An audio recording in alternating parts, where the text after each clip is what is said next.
morning students. How are you? I hope you will be fine. In our last video, I have explained the features of democracy. Now, I tell you about the summary definition. But in the beginning of the chapter, I told you that the simple definition, that democracy is a form of government in which rulers are elected by the people. We found that this definition was not adequate unless we explained some of the keywords used in it. यानी कि ये जो definition है ये adequate नहीं है और इसीलिए हमने इनके कीवर्ड्स को भी एक्सप्लेन किया था. Through a series of examples we worked out for features of democracy. और बहुत सारे एग्जांपल देकर भी हमने आपको डेमोक्रेसी के फीचर्स के बारे में बताया था. और वो डेमोक्रेसी की फॉर्म क्या है उसको हम एक बार फिर से क्लियर करेंगे. Number 1, rulers elected by the people take all the major decisions. वही लोग डिसीजन लें शासन को चलाने का जिनको कि लोगों ने इलेक्ट किया हो. Second, elections offer a choice and fair opportunity to the people to change the current rulers. लोगों के पास चॉइस होनी चाहिए और इलेक्शंस भी फ्री और फेयर होने चाहिए और लोगों को करंट रूलर को चेंज करने का राइट भी होना चाहिए. Third, this choice and opportunity is available to all the people on an equal basis. और ये जो चॉइस है रूलर्स को चेंज करने की ये सभी लोगों को मिलनी चाहिए. सभी को पॉलिटिकल इक्वलिटी मिलनी चाहिए. It means right to vote सभी को प्रोवाइड होना चाहिए. Fourth, the exercise of this choice leads to a government limited by basic rules of the constitution and citizens right. और जो गवर्नमेंट बनती है उसे काम करते समय ध्यान रखना चाहिए कि वो कैसी है. वो लिमिट है, उसके पास लिमिट लगी हुई है. उसके ऊपर किसकी लिमिट, किस चीज की लिमिट्स है? एक तो संविधान की और दूसरा लोगों के राइट की. यानी कि गवर्नमेंट को काम करते समय कॉन्स्टिट्यूशनल जो भी लॉ हैं जो भी चीजें उनका ध्यान रखना चाहिए. साथ में सिटीजन्स के राइट्स की भी रिस्पेक्ट करनी चाहिए. इस टॉपिक के बाद अब हम पढ़ेंगे why democracy. Why democracy an argument broke out in madam Lingdoh's class. यहाँ पर एक क्लास दिखाई गई है जिसमें काफी सारे बच्चे पार्टिसिपेट कर रहे हैं और अपने अपने डायलॉग्स दे रहे हैं और ये आर्ग्यूमेंट कर रहे हैं कि डेमोक्रेसी कैसी है, होनी चाहिए नहीं होनी चाहिए. और ये सब क्लास में चलता रहता है. और इसी के तहत मैं बताऊंगी कि स्टूडेंट्स क्यों बताते हैं कि उन्हें डेमोक्रेसी अच्छी लगती है, नहीं लगती है, अच्छी लगती है तो क्यों लगती है. इस सब के बारे में ही डिबेट्स यहाँ पर होगा. तो जो क्लास है उसमें स्टूडेंट्स हैं, कई स्टूडेंट्स हैं. उसमें पहला बच्चा है योलांदा. योलांदा कह रहा है we live in democratic country. We read in the last chapter that all over the world people want democracy. उसने कहा क्योंकि हम डेमोक्रेसी जो जिस देश में वहां पर रहते हैं या फिर हमने बुक में पढ़ा है कि डेमोक्रेसी तो ऑल ओवर वर्ल्ड में फैली हुई है. Countries that were not democratic earlier are becoming democratic now. और जो कंट्रीज पहले डेमोक्रेटिक नहीं थी वो भी अब डेमोक्रेटिक हो गई हैं. All great people have said nice thing about democracy. और सभी महान व्यक्तियों ने, बड़े व्यक्तियों ने डेमोक्रेसी को अच्छा बताया है. Is not it obvious that democracy is the best. इसको देखकर ही पता चलता है कि डेमोक्रेसी बेस्ट है. Do we need to debate this. और हमें ये डिबेट नहीं करनी चाहिए. अब टैंकिनी क्या कहती है?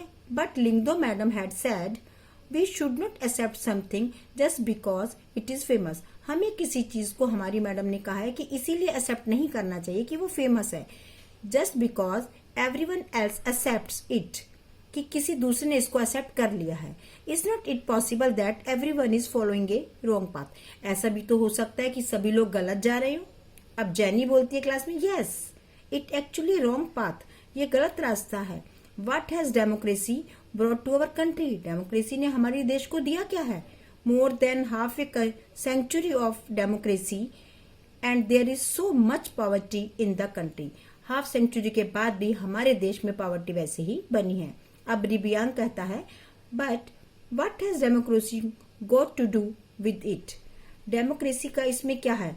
Do we have poverty because we have democratic. क्योंकि इसलिए पॉवर्टी कि हम डेमोक्रेटिक है. और do we have poverty despite being a democracy. या फिर डेमोक्रेसी के बावजूद भी गरीबी है. अब जैनी बोलती है वट एवर, क्या फर्क पड़ता है? How does it make difference. क्या फर्क है? The point is that this can not be the best form of government. Point ये है कि क्या ये सबसे बेस्ट फॉर्म ऑफ गवर्नमेंट है? Democracy is all about chaos. Democracy में क्योस है, इंस्टेबिलिटी है, करप्शन है, हिपोक्रेसी यानी कि दिखावा है, पॉलिटिशियंस फाइट अमंग देमसेल्व्स, और पॉलिटिशियंस इसमें आपस में लड़ते हैं। Who cares for the country, देश की परवाह किसे है? अपॉइंटमेंट बोलता है। So what should we have instead, इसके बजाय हम क्या करें? Go back to the British rule, क्या हम ब्रिटिश रूल में चले जाएं? Invite some kings to rule this country, फिर से किसी राजाओं को बुला लें कि आइए और हमारे ऊपर शासन करें। रोज कहता आई डोंट नो, मुझे नहीं पता। I think what this country needs is a strong leader, मैं ऐसा सोचता हूँ कि कंट्री को एक स्ट्रॉन्ग लीडर की जरूरत है। Someone who does not have to bother about elections and parliament, जो कि इलेक्शंस और पार्लियामेंट्स की परवाह ही ना करे। One leader should have all the powers, उसी के पास सारी पावर्स हों। He should be able to do whatever is needed in the country, और वो सब करे जिसकी देश को जरूरत है, जिसका कंट्रीज इंटरेस्ट यानी कि देश की भलाई जो इस काम में होनी चाहिए। That alone can remove corruption and poverty from this country, और इस तरह से वो करप्शन को और पॉवर्टी को उस देश से हटा पाएगा। Someone shouted that is called dictatorship, यानी कि तो डिक्टेटरशिप है। हो ही कहता है what if that person start using all these powers for himself and his family, क्या अगर वो व्यक्ति अपनी सारी पावर्स को अपने लिए और अपनी फैमिली के लिए यूज करे? What if he is corrupt himself, क्या वो अपने आप ही करप्ट हो?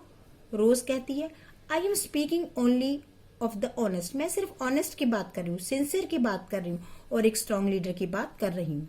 वो ही कहता है but that is not fair, you are campaigning a real democracy with an ideal dictatorship. आप कंपेयर कर रहे हैं किससे? एक रियल डेमोक्रेसी को एक आइडियल डिक्टेटरशिप से। We should compare an ideal with an ideal, हमें आइडियल को आइडियल के साथ, the real with the real, और रियल को रियल के साथ ही कंपेयर करना चाहिए। Go and check the record of dictators in real life, और जाकर जरा इन डिक्टेटर्स के रिकॉर्ड तो चेक करिए रियल लाइफ के। दे आर मोस्ट करप्ट, ये करप्ट होंगे, सेल्फिश, स्वार्थी होंगे, ब्रिचल, क्रूर होंगे। It is just that we don't get to know about this, और हमें उनके बारे में पूरा पता भी नहीं है। एंड वट इज वर्स, क्या खराब है? You cannot even get rid of them, और इनको शासन से कैसे हटाया जाएगा इसके बारे में भी हमें पता नहीं है। मैडम जो Lyngdoh was listening to this discussion with interest, बहुत इंटरेस्ट के साथ मैडम अपने बच्चों को सुनती है, उनके डिस्कशन को सुनती है। नाउ शी स्टेप्ड इन, फिर वो इंटरफेयर करती है। I was delighted to see you all arguing so passionately, मुझे अच्छा लग रहा है, खुशी हो रही कि आप बहुत ही मगन होकर के आप इस आर्ग्यूमेंट्स को कर रहे हैं। I don't know who is right and who is wrong, मुझे नहीं पता सही क्या है और गलत क्या है। That is for you to settle, आप तो ये तो आपको ही डिसाइड करना है। But I did feel that you all wanted to speak your mind, मैं ये जानती हूँ कि आप सब अपने मन से ही जो कह रहे हैं वो अपनी मन की या दिल की आवाज कह रहे हैं। You may have felt very bad if someone try to stop you और if someone punished you for saying what you felt, पर अगर कोई आपको पनिशमेंट दे दे कुछ बोलने के लिए या आपको रोके तो शायद आपको बुरा लगेगा। Would you be able to do that in a country that is not democratic, अगर आपको कोई रोकता है कुछ बोलने के लिए इसका मतलब वो डेमोक्रेटिक कंट्री नहीं है। Is that a good argument for democracy, और वो अगर आपको नहीं रोक रहा है तो इसका मतलब वो डेमोक्रेसी है। इसका मतलब है डेमोक्रेसी इज बेस्ट। क्यों? क्योंकि उसको आपको व्यूज देने की, अपने व्यूज को एक्सप्रेस करने की पूरी इंडिपेंडेंस आपके पास है। इस तरह से ये जो डिस्कशन है ये खत्म हो जाता है, और अब हम पढ़ेंगे argument against democracy. This conversation has most of the argument that we routinely hear against democracy। अभी हमने इसमें डेमोक्रेसी के अगेंस्ट काफी सुना, अब हम कुछ आर्ग्यूमेंट्स देखेंगे जो कि डेमोक्रेसी के अगेंस्ट आते हैं। 1. Leaders keep changing in a democracy, this leads to a instability. जो लीडर्स हैं वो डेमोक्रेसी में हर 5 साल के बाद चुनाव होते हैं, इलेक्शन होते हैं, तो उसमें चेंज होते रहते हैं, तो कहीं ना कहीं डेमोक्रेसी में इंस्टेबिलिटी सी रहती है, एक अस्थिरता सी रहती है। Democracy is all about political competition and power play.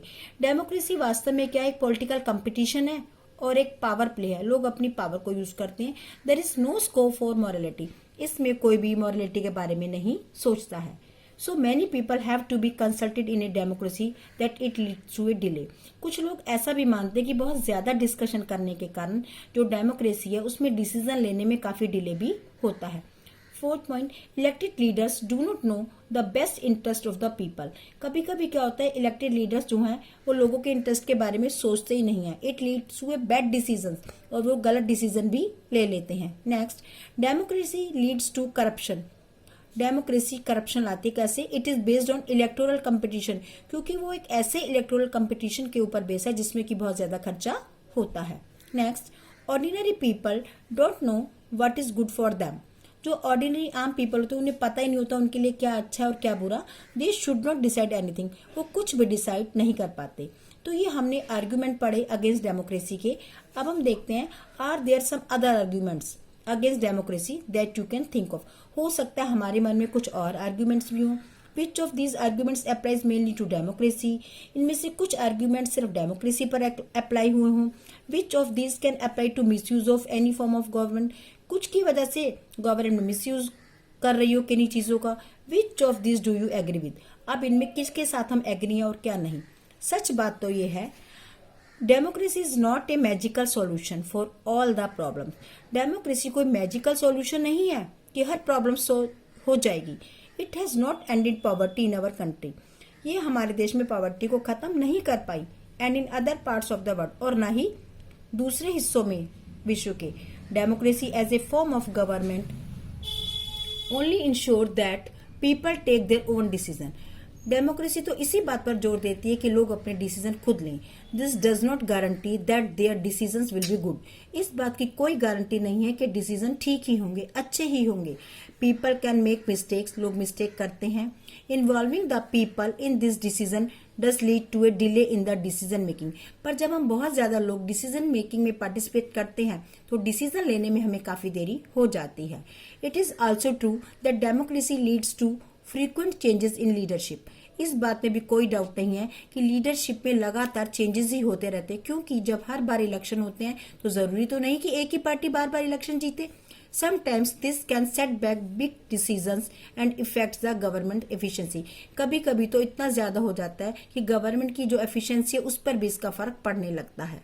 These arguments show that democracy of the kind we see may not be the ideal form of government. सही बात तो ये है इन आर्ग्यूमेंट्स को देखने के बाद कि गवर्नमेंट एक आइडियल गवर्नमेंट नहीं है. But that is not a question we face in real life. पर वास्तव में ये क्वेश्चन नहीं है जो कि हम रियल लाइफ में फेस करते हैं. The real question we face is different. वो डिफरेंट है. Is democracy better than other form of government that are there for us to choose form. जिसमें से हम चूज करते हैं, जितनी भी गवर्नमेंट की फॉर्म्स हमारे सामने उनमें से हम जो भी चूज करते हैं उसमें डेमोक्रेसी सबसे बेटर है. तो अब हम ये कह सकते हैं कि जो डेमोक्रेसी है वो एक बेटर फॉर्म ऑफ गवर्नमेंट है. ऐसी बात नहीं है कि इसमें अगेंस्ट वाले पॉइंट्स नहीं है, इसके अगेंस्ट कुछ नहीं है, वो सब भी है. पर जितनी भी वर्ड की गवर्नमेंट्स हैं उनमें सबसे ज्यादा जो है वो डेमोक्रेटिक गवर्नमेंट ही बेटर है. थैंक्स.